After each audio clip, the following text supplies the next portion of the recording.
आजाद Hindustan live, सच के साथ। बहुउद्देशीय कृषक सहकारी संस्था में वार्षिक साधारण सभा का हुआ आयोजन। प्रति एकड़ खाद की मात्रा बढ़ाने, दुकानों की नीलामी और अन्य विषयों पर किसानों ने की चर्चा। पांसिबल कृषि उपज मंडी में शनिवार वार्षिक साधारण सभा का आयोजन हुआ, जिसमें वार्षिक आय व्यय पत्रकों का वाचन हुआ तथा किसानों की अन्य समस्याओं को लेकर चर्चा की गई। संस्था के प्रशासक राजेंद्र सिरसाट, संस्था के पदाधिकारियों और किसानों की मुख्य उपस्थिति में संस्था को आय व्यय के साथ खाद की उपलब्धता को लेकर चर्चा की गई। सुश्री सलोनी राणा ने बताया कि वर्तमान में जो खाद की मात्रा प्रति एकड़ मिल रही है, इस कारण खाद की पूर्ति नहीं हो पा रही। साथ ही किसानों को डीएपी खाद भी कभी कभी उपलब्ध नहीं हो पा रहा, जिसका निराकरण किया जाना चाहिए। प्रशासक राजेंद्र सिरसाट ने बताया कि वार्षिक साधारण सभा में वार्षिक आय व्यय की समीक्षा की गई तथा पूर्व समय में हुई वित्तीय अनियमितताओं को लेकर जांच होने की जानकारी दी।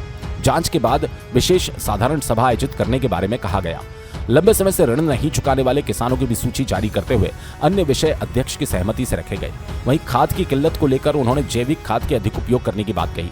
संस्था द्वारा बनाई गई दुकानों की नीलामी उच्च अधिकारियों को भेजी गई, स्वीकृति आने के बाद होने की जानकारी दी। इस दौरान क्षेत्र के वरिष्ठ किसानों सहित अधिकारी कर्मचारी मौजूद रहे।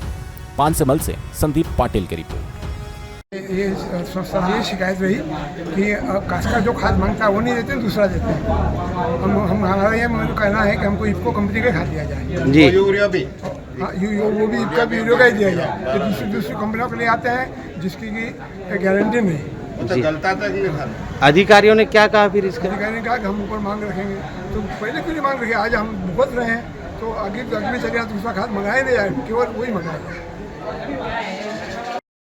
मैं ये बताना चाहता हूँ, आज पहले भी एक आम सभा हुई। पहले आम सभा में हमने अधिकारियों को ये बोला था कि भाई किसानों को खाद नहीं मिल रहा है। हाँ। किसान दर दर भटक रहा है। हाँ। और उसके बावजूद उनको खाद नहीं मिल रहा। तो इस बार अगले साल से इस साल ज़्यादा मतलब लाइन में लगे, क्योंकि खाद ही नहीं मिल रहा है। कौन सा खाद की ऐसा मांग करते हैं जो मिल नहीं पाता? हर खाद होना, यूरिया होना, पोटास होना, फास्फेट होना, इको होना, डीएपी होना, और हमको अच्छा वाला खाद होना, ये अच्छी कंपनी का खाद होना। अभी ये खाद ऐसा मिलता है कि जो कि फसल को लग ही नहीं रहा है। अच्छा। और हमने इस बार भी ये डिमांड रखी कि भाई अधिकारियों को के अधिक से अधिक मतलब हमको खाद दिया जाए। एकड़ पे 3 बोरी से किसान क्या करेंगे? अधिकारी का क्या जवाब आया? अधिकारी का कहता कि हम और अगली बार बोले बढ़ा के देंगे। और हमारा ये था कि हमारी खेती 1 एकड़ खेती आज 15 लाख की बिक रही है और हमको सिर्फ 30,000-35,000 रुपये दिया जा रहा है, तो उसको भी बढ़ा के देना चाहिए। ये डिमांड हमने रखी। सभा का यहाँ आयोजन था। सभी काश्तकारों की केवल खाद से ज़्यादा, खाद के संबंध में ज़्यादा समस्या रही, और ये सोसाइटी द्वारा एकड़ पे 3 बोरी यूरिया दिया जाता है। काश्तकारों की मांग है कि कम से कम 7 बोरी यूरिया भी मिलना चाहिए एकड़ पर। और डीएपी के बारे में भी मांग रही, डीएपी यहाँ पर डीएपी भी नहीं है। डीएपी के लिए सेंधवा फोन लगाया था, तो सेंधवा के अधिकारी बोले कि यहाँ आकर आप डीएपी ले जाओ। तो एक डीएपी लेने के लिए क्या काश्तकार दिन भर के लिए सेंधवा जाएगा? इस संबंध में ये अधिकारियों से चर्चा की, तो वो बोले कि हम मांग ऊपर भेजेंगे और खाद बोले आपको खाद की पर्याप्त व्यवस्था करेंगे। इसके अलावा और कोई समस्या किसानों की? दुकान की समस्या थी। ये दुकानें जो सोसाइटी की बनी है वो नीलामी हो रही, उसके बारे में थी, तो वो भी अधिकारियों ने बताया कि हम ऊपर से पूछ के और फिर अनुमति लेके और फिर आपको बताएंगे। बता दूं, मैं राजन कुमार सिरसाट, वरिष्ठ सहकारी निरीक्षक सहकारिता विभाग से हूं, उस संस्था का प्रशासक हूं। प्रतिवर्षानुसार इस बार भी बहुउद्देशीय प्राथमिक कृषि साख संस्था पांसिमल की आम सभा का आयोजन किया गया, जिसमें जो विषय बिंदु थे उसमें वर्ष 24-25 के लेखा पत्रकों का वाचन किया गया। उसके बाद में 25-26 के लिए जो अनुमानित बजट बनाया गया था उसका अवलोकन कर स्वीकृति प्राप्त की गई। 23-24 के अंकेक्षण आक्षेपों की तामीली का विषय रखा गया। 25-26 का जो अंकेक्षण होना है विभाग से करेंगे या चार्टर्ड से कराएंगे, तो विभाग से कराने की स्वीकृति प्रदान की गई। संचालक मंडल के परिवार के सदस्यों के जो ऋण बकाया का वाचन करते पर वर्तमान में संचालक मंडल कार्यरत नहीं है, तो ये सब्जेक्ट शून्य रहा। 24-25 में प्रशासक कमेटी की जो बैठकें ली गई उसका अनुमोदन किया गया। 31 मार्च 25 पे जो कालातीत ऋणी सदस्य है उनकी सूची का प्रकाशन किया गया और अन्य विषय अध्यक्ष महोदय की अनुमति से रखे गए। उसमें जो बिंदु आए हैं उसमें एक तो ये है कि किसान भाइयों को स्थानीय मांग के अनुसार खाद की उपलब्धता हो। उसके बाद में बचत बैंक की जो आर्थिक अनियमितता हुई है उसकी जांच पूर्ण होने के बाद में सभी किसान भाइयों को उसकी जानकारी मतलब कराई जाए।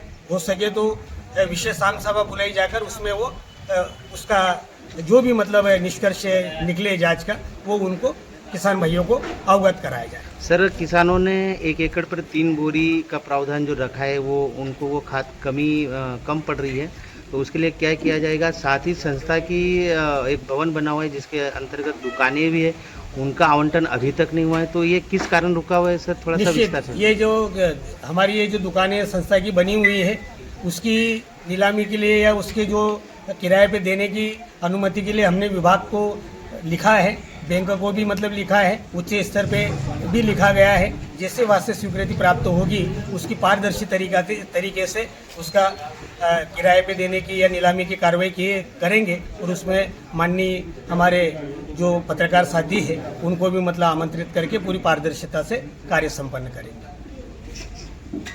सभी किसान भाइयों से अनुरोध है कि खाद की उपलब्धता हम पर्याप्त करते हैं, किंतु सभी किसान भाइयों से मेरा अनुरोध है कि ज़्यादा खाद के उपयोग से हमारी ज़मीन बंजर हो रही है और मेरा आपसे अनुरोध है किसान भाइयों से कि वे गोबर खाद का उपयोग करें और उसके बाद में भविष्य में यदि किसान भाइयों की डिमांड है तो हम अपने खाद गोदाम को स्टोरेज करते हैं। किसान भाई भी एडवांस से लिफ्टिंग कर ले, जैसे हमारा खाद का गोदाम रिक्त होगा उसमें हम अतिरिक्त खाद है तो भरेंगे और किसान भाइयों को ज़्यादा से ज़्यादा खाद उपलब्ध कराएंगे। वर्तमान में अपने क्षेत्र में मक्का की फसल का ज़्यादा उत्पादन होने से भी खाद की मतलब डिमांड बढ़ी है, तो हम भविष्य में इस डिमांड को ध्यान में रखते हुए ज़्यादा से ज़्यादा खाद उपलब्ध कराने का प्रयास करें। क्या किसानों को भविष्य में ऋण भी उपलब्ध होगा संस्था? हाँ, निश्चित ही ये बात भी आई कि किसान भाइयों द्वारा ये कहा गया कि खेती दिन प्रतिदिन महंगी हो रही है तो हमारी जो लिमिट है उसको बढ़ाई जाए। पूर्व में भी ये बात हमने योग्य मंच से उच्च स्तर पर पहुँचाई तो 3 लाख अधिकतम लिमिट थी, उसे शासन द्वारा 5 लाख कर दिया गया है। भाई पर शर्त ये रखी है कि 2 लाख अतिरिक्त लिमिट पे 12% के करीब मतलब ब्याज देना होगा। ये बात आज आम सभा में आई है तो ये बात भी हम उच्च स्तर पे पहुंचाएंगे और निश्चित ही शासन द्वारा, केंद्र शासन और राज्य शासन द्वारा किसान भाइयों के हित में दिन प्रतिदिन नई योजनाएं बनाई जा रही है, तो ये बात हम रखेंगे तो निश्चित इसका भी कोई सार्थक हल निकलेगा। सर, इफ्को खाद की भी मांग की गई है, क्या वो संभव हो पाएगा? निश्चित ही इफ्को खाद की मांग पूरे प्रदेश में और अपने क्षेत्र में भी है। हम कोशिश करेंगे कि उसको सीधे प्रदाय से इफ्को खाद का ज़्यादा भंडारण कर लेंगे और किसान भाइयों को उपलब्ध कराने का प्रयास करेंगे।